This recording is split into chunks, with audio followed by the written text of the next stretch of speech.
Diqqat, aholiga tezkor xabar.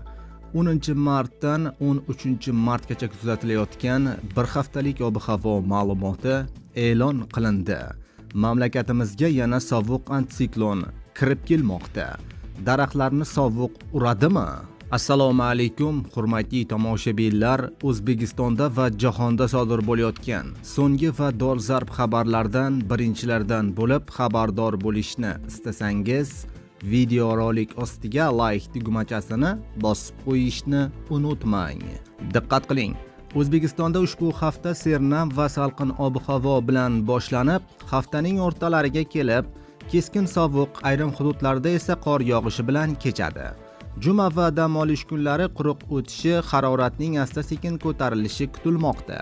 Anomal sovuq bo'lishi taxmin qilinayotgan haftada daraxtlarni sovuq urishi ham mumkin. Hafta boshlaridan boshlab qo'shni Turkmaniston orqali ketma-ket keladigan nam havo oqimlaridan so'ng mintaqaga havo harorati keskin pasayuvchan sovuq antsiklon ta'sir ko'rsatadi.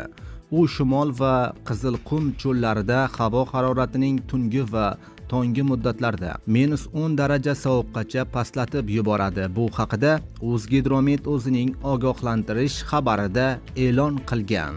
Sovuqlik to'lqini ta'sirida respublikaning ko'plab viloyatlarida chorshanba va payshanba tonggi muddatlarda harorat minimumlari -5 darajagacha sovuqqacha, ayrim viloyatlarda -7 darajagacha pasayib ketishi mumkin. Bu meteorologik kuzatuvlar boshlangandan buyon eng issiq kuzatilgan.